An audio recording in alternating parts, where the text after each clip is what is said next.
analisar essa derrota, a segunda do fim de ano no estadual, de novo por 1 a 0, de novo dentro de casa. Emerson, tua avaliação de um time que começou com 7 jogadores da base, 5 promovidos na temporada, formação nessa partida, mas com o eventual empate conseguiria ter trazido o mando de campo e esse objetivo ficou pelo caminho. Boa noite. Primeiramente, eu justificar o motivo de nós não termos usado alguns atletas. Os jogadores que estavam com 2 cartões amarelos, eles são atletas altamente competitivos. Juan Renato, o Rush, Matheus Lucas, e o campo hoje era um jogo para competir. Então vamos lá, o Anderson Ligeiro ele não jogou o jogo de hoje, né? Até porque teve um problema e não participou. Mas era um jogador que ele tem um 1 contra 1 muito forte, jogada individual. O alemão ele não iria jogar com o mesmo ímpeto, né? De marcar, de fazer uma falta, daqui a pouco ele tiraria o corpo, né? Mesma coisa, daqui a pouco o Renato precisaria fazer uma falta. Então, e nosso time é um time muito competitivo, né? Um time muito competitivo, não é um primor técnico, como eu sempre falei, mas é um time que compete bastante.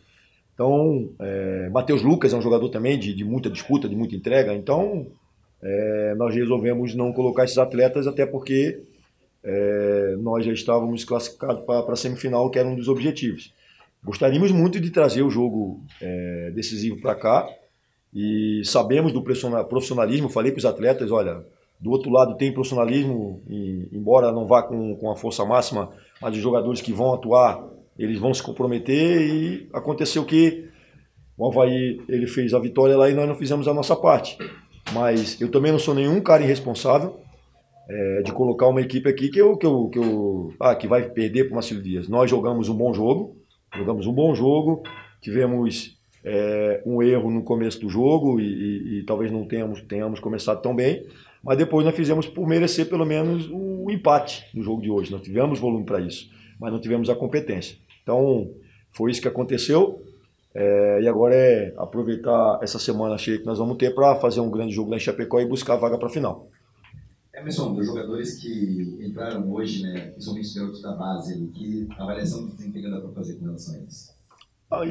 E a outra coisa também, até complementando a pergunta do Cadu, é que não é novidade o Figueirense jogar com 7, com 8, com jogadores da base. Nós hoje temos jogadores que eu falei para vocês que eles não seriam testados em jogos, aqueles jogos que está 3, 4 a 0 e você coloca o jogador para ganhar experiência. Nós colocamos eles em jogos que realmente jogos difíceis, com caráter emocional forte, como era o jogo de hoje, como foi outros jogos passados. E eu acredito que era uma etapa do projeto que nós traçamos no início, esse aproveitamento e colocar os meninos para jogar, para depois fazer o rescaldo e ver quem realmente tem condição de jogar uma Série B do Campeonato Brasileiro, que é o nosso campeonato alvo. Tivemos uma boa atuação, acredito assim, individualmente de todos, principalmente entraram com personalidade, mas como eu falei, em determinados pontos do jogo, em momentos cruciais, faltou um pouquinho mais de competência para que a gente pudesse ter uma melhor definição de passe, uma melhor definição na conclusão para chegar no gol do Tom, empatar aí e quem sabe até virar o jogo. Emerson, você comandou 20 jogos essa temporada. Em 18, o Pereira foi titular, o atleta de linha que mais começou jogando neste ano. Com a lesão do alemão, Pereira fica mapeado aí para uma eventual titularidade na semifinal se o alemão não voltar a tempo. E você falou do erro pontual, foi dele nesse jogo, ele cometeu um erro também diante do Joinville naquela derrota. Chega a te preocupar esse momento de oscilação de um jogador que é teu titular? Então, o Pereira já antecipo para vocês, se não acontecer nenhum problema de última hora, o Pereira vai jogar, o Pereira vai ser jogando lá em Chapecó. É um atleta que ele evoluiu bastante, cometeu um erro individual, como o Brunetti cometeu também, e outros cometeu. O Denis, que é um jogador experiente e deu a volta por cima ano passado, cometeu, só para citar. Zé Antônio também já cometeu, que é jogador aqui com experiência, com uma rodagem fantástica no futebol. Eu, como treinador, já cometi erros na minha vida, então só que o zagueiro e principalmente o goleiro, quando cometem erros, acaba ocasionando em gol e esse erro ele acaba tendo uma proporção maior. Então, já conversei com ele, conversei com o Brunetti, que, poxa, teve uma participação quase que perfeita no jogo de hoje. No jogo da Chapecoense, Se você tirar aquela bola recuada para trás e tirar o erro no gol do Augusto, o Bruno Neto fez uma partida perfeita também. É um garoto que a gente ganhou, é mais uma opção de zagueiro pelo lado esquerdo. Eu gosto do zagueiro pelo lado esquerdo. E o Pereira, como eu falei, vai ser conversado com ele, vai ter um pouquinho mais de atenção. Falamos na pré-eleição que aqui o Orlando Scarpelli, principalmente o Orlando Scarpelli, ele tem a questão do vento, que às vezes atrapalha um pouquinho, né, quando o vento é um pouquinho mais forte. E o gramado de hoje ele é um gramado que, principalmente a linha defensiva, ela tinha que estar atenta a todo momento, porque a bola ela pegando a grama e ganhar um pouquinho mais de velocidade. Nós falamos isso na pré-eleição e foi até um lance que acabou ocasionando o gol do Marcílio. Mas é um jogador que teve uma regularidade muito grande durante a competição e tem inteira minha confiança e vai sair jogando em Chapecó. Emerson, a gente sabe que... Emerson, e o que você já consegue imaginar, até projetar? É claro que nós teremos entrevistas durante a semana, mas olhando para essa decisão agora já consolidada, com data, com horário, vai ser domingo contra a Chapecoense lá no Oeste. A decisão, ela é uma decisão que a Chapecoense, ela, lógico, leva vantagem pelo fator campo. Torcida, a Arena Condá vai receber um grande público, mas nós temos uma campanha fora de casa até melhor do que dentro de casa. Né? Só que assim, cara, o que às vezes me deixou um pouquinho triste, que alguns jogos que nós não pontuamos em casa, o que nós empatamos, nós jogamos bem. Nós tivemos uma performance melhor do que resultados fora de casa, que nós não tivemos uma participação tão boa e vencemos. Né? Vou falar do jogo de Joinville, vou falar do segundo tempo contra o Criciúma e vou falar do jogo de hoje, principalmente depois do gol do Marcílio Dias. Né? Nós poderíamos, na pior das hipóteses, ter conseguido um empate. Então, eu vou muito confiante para Chapecó. É um grupo que amadureceu bastante. Esses erros, agora nessa reta final, eles também amadurecem. Você aprende na derrota também.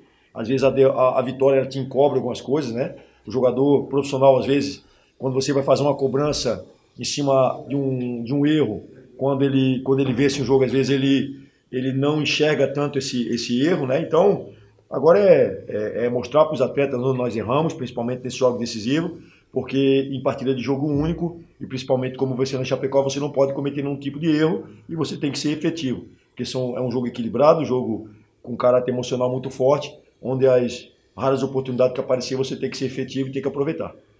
Emerson, fala desses 4 finalistas aí do campeonato, por gentileza, 4 campeões estaduais aí, fala um pouco dessa briga, não só o seu adversário, tem o Avaí, tem também o Criciúma, que classificou hoje também aí, né? Fala um pouquinho. Avaí, ele vem com uma base desde o ano passado, muito bem treinado pelo Geninho, uma equipe muito forte fisicamente, é um dos melhores ataques do Brasil hoje, na atualidade, é uma equipe que nós respeitamos muito, mas nós não perdemos. Nós disputamos 2 jogos e nós não perdemos. Né? Tivemos um aproveitamento muito bom com o Avaí. Nós jogamos contra o Avaí, nós tivemos, se você for pegar a soma dos 2 jogos, foram 2 jogos muito equilibrados, onde nós tivemos essa questão da efetividade, nós fomos mais felizes. Né? Chapecoense, talvez hoje, a maior folha do campeonato, ela tem várias... O Ney Franco tem várias opções, jogadores que chegaram agora, caso de Rio, do caso de Marcos Vinícius. Então é uma equipe que vai crescer ainda mais. Ela tem esse jogo da Copa do Brasil contra o Criciúma na quarta-feira, que está dentro de uma semifinal. Então, de repente pode atrapalhar um pouquinho o planejamento deles.